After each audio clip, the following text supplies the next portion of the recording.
யார் யாரோ வாழ்வீரே சிலுவையை கண்டீரோ, சிலுவைக்காய் பணி செய்ய வாரீரோ.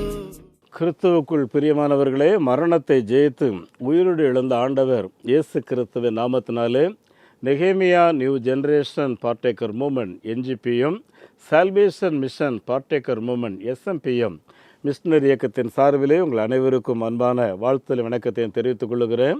நம்ம ஆண்டவராகிய இயேசு கிறிஸ்து மரணத்தை ஜெயித்து உயிரோடு எழுந்த பின்பு லூக்கா 24வது அதிகாரம் 45, 46, 47 மனம் திரும்புதலும் பாவ மன்னிப்பும் எருசலேம் தொடங்கி உலகமெங்கிலும் இருக்கிற சகல ஜனங்களுக்கும் சொல்லப்பட வேண்டும்.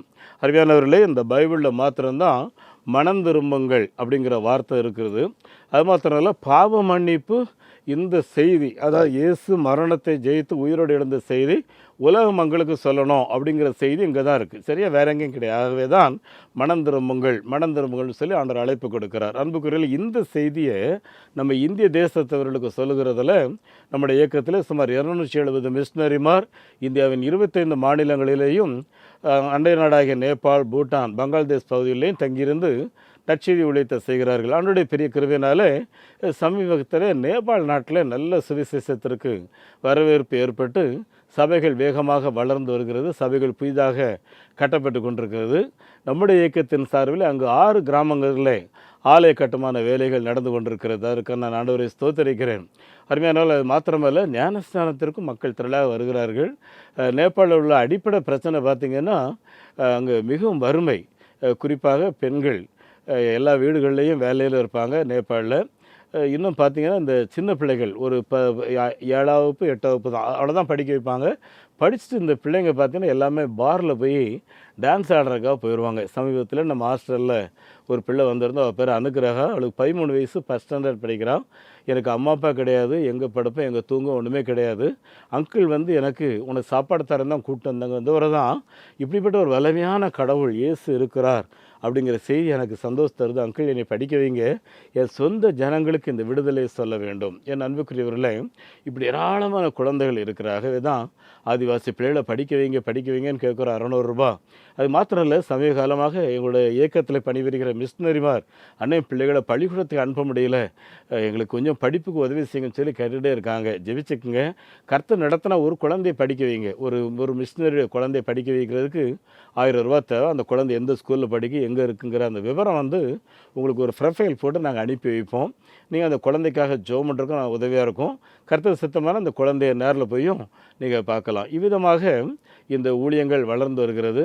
கிராமங்கள் தோறும் ஆலயங்கள் கட்ட வேண்டிய இந்தியாவில் 4 லட்சம் கிராமங்கள் ஆலயம் இல்லை. அதனுடைய பெரிய கிருபை, கடந்த வாரத்தில் மாத்திரம் 5 ஆலயம், இதுவரையில் 70 ஆலயம் கட்டி முடிச்சிருக்கிறோம். அருமையானவர்களே, ஒரு 2 ஆலயத்தை பிரதிஷ்டை பண்ணுறதுக்கு மும்பை பேராயர் அருள் திரு பிரபு தேவமணி அவர்கள் ஐயா வந்தார்கள். 20 விசுவாச குடும்பங்களோடு வந்து ஆலய பிரதிஷ்டை பண்ணார்கள். கரஞ்ச்பாடா என்கிற ஒரு கிராமத்தில் ஆலய பிரதிஷ்டை முடித்து அந்த ஆலயத்தை மும்பை பேராயமாக கட்டித்தருகிறோம் என்று சொன்னார்கள். இப்படி மிஷனரி ஊழியத்தில் ஈடுபாடு கொண்டுள்ள பல பேராயர்கள் எங்களை உற்சாகப்படுத்த அதற்காக நான் ஆண்டவரை ஸ்தோத்தரிக்கிறேன். ஒரு பெரிய தரிசனத்தோடு இந்தியாவில் மாற்றங்களை கொண்டு வருவதற்கு முயற்சி எடுத்து கொண்டிருக்கிறோம். நிறைய மிஷனரிகள் ஆயத்தமாக இருக்கிறார்கள். கர்த்தர் நடத்தினா நீங்கள் மிஷனரிகளை சப்போர்ட் பண்ணலாம். 3000 ரூபா. அதே போல் ஆலயம் கட்டுறதுக்கு முன்வாங்க. ஒவ்வொரு குடும்பமும் ஒரு ஆலயம் கட்டுங்க. அது பரலோகத்தில் நீங்கள் தங்குறதுக்கு ஒரு வீடு கட்டுறதுக்கு சமம். ஆகவே ஆலயம் கட்டுறது உங்களுக்கு ஒரு பெரிய ஆசீர்வாதம். ஆண்டவர் நடத்துவார் என்றால் இதை சப்போர்ட் பண்ணுங்கள். அது மாத்திரம் இல்லை, ATG எக்ஸப்ஷன் எங்களுக்கு இருக்குது. கர்த்தர் உங்களை நடத்தி ஒரு பல்க் டொனேஷன் கொடுத்தா அந்த ATG எக்ஸப்ஷன் வாங்கி தருவோம். எங்களுடைய வங்கி எண்ணை குறித்து வைத்துக்கொள்ளுங்கள். நெகேமியா new generation partaker movement NGPM, State Bank of India, Thiruvancheri branch, Chennai.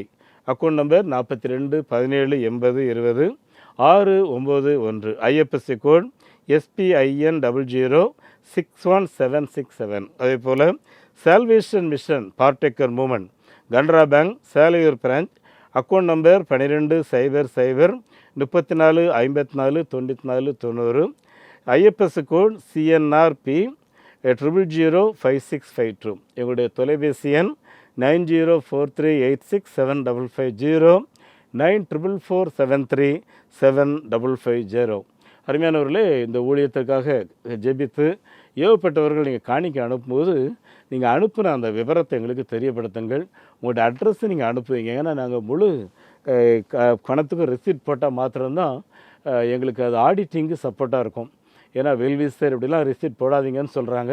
ஆகவே தயவுசெய்து உங்களுடைய பெயர்களையும் உங்களுடைய முகவரி உங்களுடைய வாட்ஸ்அப் நம்பரை தெரியப்படுத்தினேன் என்றால் நாங்கள் எங்களுடைய பத்திரிகைகளை உங்களுக்கு அனுப்பி வைக்கிறதுக்கு அது உதவியாக இருக்கும். அருமையானவர்களே, இந்த நாளில் தேவ சித்தத்தை நிறைவேற்றுவதற்கு ஞானமாக செயல்படுதல் என்கிற பொருளிலே நாம் தியானித்து கொண்டிருக்கிறோம். அருமையானவர்களே, யாக்கோபு என்பவர் தன்னுடைய புஸ்தகத்தை இந்த பைபிளில் எழுதும்போது எந்த விதமான கமாண்ட்ரியும் இல்லாமல் அதில் எழுதப்பட்டிருக்கிற ஒவ்வொரு வசனமும் நமக்கு ஞானமான வசனம். இதை தான் யாக்கோபு எழுதுகிறார். பாருங்கள், அவர் என்ன சொல்கிறார் பாருங்கள்.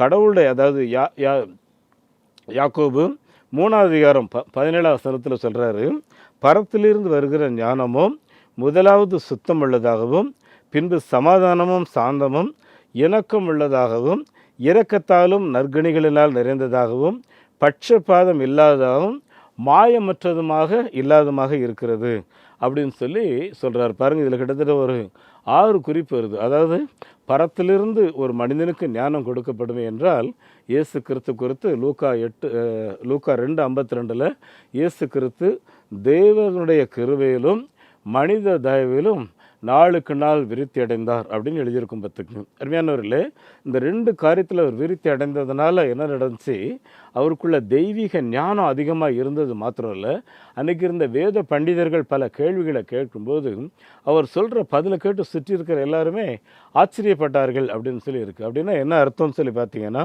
அவர் பரத்திலிருந்து வந்ததுனால பாருங்கள் எழுதியிருக்கு, முதலாவது சுத்தம் உள்ளதாகவும் 2வது சமாதானம் உள்ளதாகவும் அப்புறம் சாந்தம் உள்ளதாகவும் அப்புறம் இணக்கம்னா சகல மனிதர்களோட இணைந்து செயல்படும் இணக்கம் உள்ளதாகவும் அப்புறம் இரக்கம் கன்சென்ட்னு சொல்லுவோம்ல, எதை எடுத்தாலும் ஒரு கனிவு இரக்கம் உள்ளதாகவும் அப்புறம் நல்ல கனிகளில் நம்ம ஜீவியத்தின் ஒவ்வொரு பேச்சுகள்லையும் தெய்வ சுபாவம் தெய்வ குணலட்சணங்கள் வெளிப்படக்கூடியதாகவும் அதே மாதிரி பார்த்திங்கன்னா பட்சபாதம் இல்லாததாகவும், பட்சபாதம்னா ஆளை பார்த்து தீர்ப்பு சொல்கிறதில்ல, அந்த மாதிரி இல்லாமல் சரியான காரியத்தை இது சரி இது தவறு அப்படின்னு சொல்கிறது. அப்புறம் கடைசியாக மாயமாலாம் இல்லாமல் வருது. கிட்டத்தட்ட 8 ஆசீர்வாதங்களை பரத்திலிருந்து வருகிற ஞானம் கொடுக்கும் என்று எழுதியிருக்கிறது. அருமையானவர்களே, இந்த பரத்திலிருந்து வருகிற ஞானத்தை ஆண்டவருடைய பெரிய கிருபையினால் யோசேப்பு என்ற தேவனுடைய மனிதன் பெற்றுக்கொண்டதுனால அவர் சிறந்த ஞானமுள்ளவராக பார்வோனின் அரண்மனையில் செயல்பட்டார் என்று நம்ம பார்க்குறோம் இல்லையா. ஆதியாகமத்தின் புஸ்தகம் 41வது அதிகாரம் 38-39 வாஸ்து பார்த்திங்கன்னா, அன்றைக்கு இருந்த பார்வோனுக்கு ஒரு பெரிய சொப்பனம், அந்த நாட்டில் ஒரு பெரிய பிரச்சனை, கிட்டத்தட்ட 7 வருஷம் கொடிய பஞ்சம் வரப்போகுது, மறுபடியும் 7 வருஷம் மழை இல்லாமல் இருக்க போகுது. அப்படின்னா கிட்டத்தட்ட ஒரு 14 வருஷம் நாட்டையும் நாட்டு மக்களையும் மிருக ஜீவன்களையும் காப்பாற்ற வேண்டும். எப்படி காப்பாற்றுவது, எல்லாமே வறண்டு போய்விடும் என்கிறது தான் அங்கே கடவுள் வெளிப்படுத்துகிற காரியங்கள். அப்போது யோசேப்பிட்டு இந்த பிரச்சனைகள் வருது. யோசேப்பு எல்லாவற்றுக்கும் தீர்வு சொல்லுகிறார். தீர்வு சொல்லிவிட்டு, உங்கள் நாட்டை மிக ஞானமாக நடத்துவதற்கு திறமையான ஒரு அதிகாரியை தெரிந்தெடுத்து வைத்து கொள்ளுங்கள், அவர் நாட்டை இவ்விதமாக நடத்த வேண்டும் என்று பார்வோனுக்கு யோசேப்பு ஆலோசனை சொல்லுகிறார். அப்போ ஒரு சின்ன வயசு, அவருக்கு 30-32 வயசு தான் இருக்கும், கல்யாணம் ஆகலை. பார்வோன் ஒரு பெரிய மனிதர், பெரிய அதிகாரம், அது மாத்திரம் இல்லை, அவனை கொலை பண்ணுன்னா உடனே காலி பண்ணிடுவாங்க. அப்படிப்பட்ட அதிகாரம் படைத்த அவருக்கு இவர் ஆலோசனை சொல்கிறாரு. சொன்ன உடனே அந்த பார்வோன் என்ன சொல்கிறார் பாருங்கள், தேவ அறிவு தேவ ஞானம் தேவ வெளிப்பாடு பெற்ற உன்னை விட திறமையானவங்க இந்த எகிப்தில் யார் இருக்கா? ஆக்சுவலாக நீங்கள் பார்த்தீங்கன்னா இந்த யோசேப்பு ஒரு அடிமையாக விற்று போடப்பட்டவர், சிறைச்சாலையிலிருந்து வெளியே கொண்டு வரப்படப்பட்டவர். இப்படி எந்த விதமான தகுதி இல்லாத அவருக்கு இந்த பார்வோன் சொல்கிற வார்த்தை பாருங்கள், உன்னைய மாதிரி யாருப்பா அங்கே இருக்கிறா, தெய்வ ஆவி பெற்ற உன்னைய மாதிரி யார் இருக்கா?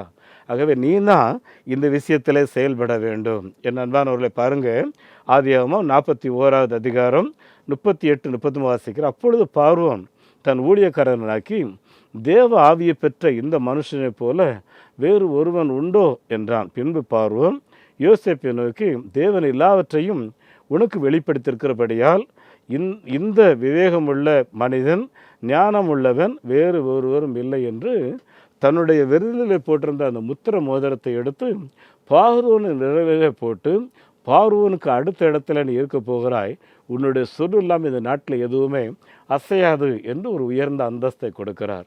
என் அன்புக்குரிய ஆண்டோடைய பிள்ளைகளே, இதுதான் பரத்தில் இருந்து வரக்கூடிய ஞானம். பார்த்துக்குங்க அன்புக்குரியவர்களே, இந்த ஸ்காட்லாந்து நாட்டில் நடந்த ஒரு சம்பவத்தை நான் உங்களுக்கு சொல்கிறேன். ஜான் நாக்ஸ் என்கிற ஒரு ஜெபிக்கிற தேவனுடைய மனிதர், அவர் ஆண்டோடைய சமூகத்தில், ஜான் நாக்ஸ், ஆண்டவரே என்னுடைய ஸ்காட்லாந்து மக்கள் ஒருவர் கூட நரகம் போகக்கூடாது, எல்லாரும் ரட்சிக்கப்பட வேண்டும் என்று கண்ணீரோடு ஜெபிக்கிற ஒரு ஆவியை அவர் பெற்று ஜெபம் பண்ணிக்கிட்டு இருந்தார். இப்படிப்பட்ட நேரத்தில் இங்கிலாந்து அரசர் தன் மகள் மேரியை பிரான்ஸ் மன்னருக்கு திருமணம் செய்யும்போது ஸ்காட்லாந்து நாட்டை பிரான்ஸ் நாட்டுக்கு தானமாக கொடுக்கிறார். சரித்திரத்தில் நடந்த உண்மை சம்பவம்.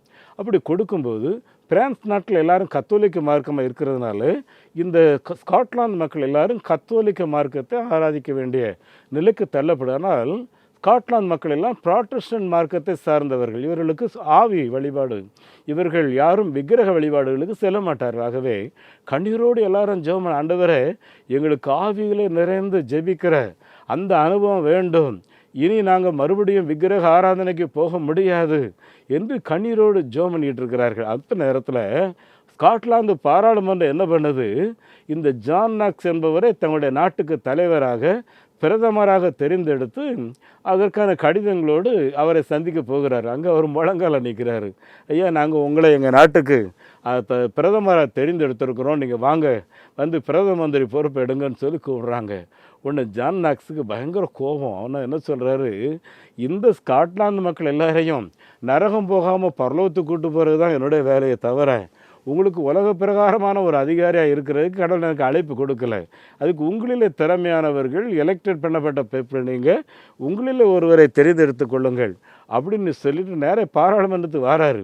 வந்து எல்லாரும் முன்னாடி இந்த வார்த்தை சொல்லிட்டு, உங்களுக்கு ஒரு விடுதலை வேணும், அதுக்காகத்தான் என்னை தெரிந்தெடுத்திருக்கிறீங்க, நான் போய் நம்முடைய ராணி மேரியை நான் சந்திக்க போகிறேன் என்று ஒரு வார்த்தை சொல்கிறார். இந்த வார்த்தையை சொன்ன உடனே பிரான்ஸ் நாட்டில் இருந்த மேரி ராணி என்ன சொன்னாங்களாம், பிரான்ஸ் மன்னரை பார்த்து, அந்த ஜான் நாக்ஸ் என்னை பார்க்க வரணும்னு சொல்ல விரும்புகிறான், நான் அவரை பார்க்க விரும்பவில்லை. காரணம் என்னவென்றால் அவர் ஜெபிக்கிற மனுஷன், அவருக்கு ஒரு கோரிக்கை உண்டு. என்ன கோரிக்கை, ஸ்காட்லாந்து நம்ம கண்ட்ரோலில் இருக்கோம், ஆனால் ஆராதனையில் அவங்க விரும்பினபடி ஆராய்ச்சிக்கிட்டோம், இதில் மன்னரே நீங்கள் தலையிட வேண்டாம், கொஞ்சம் அவங்களுக்கு சுதந்திரத்தை கொடுங்கள்னு சொல்லி அந்த மேரி பரிந்து பேசி உடனடியாக அங்கிருந்து ஸ்காட்லாந்து மக்கள் விரும்பினபடி ஆராதனை சுதந்திரம் அவர்களுக்கு கொடுக்கப்படுகிறது என்று சொல்லி அங்கேருந்து அறிவிப்பு வருகிறது. என் நண்பான பார்வைகளே, கத்தியின்றி இரத்தமின்றி இல்லை எந்த விதமான இதுவும் இல்லாமல் முழங்கால் ஜெபத்தில் ஒரு தேவனுடைய மனிதர் ஒரு நாட்டுக்கு விடுதலை வாங்கி கொடுத்ததை நான் சரித்திரத்தில் பார்க்கிறோம். ஆகவே தான்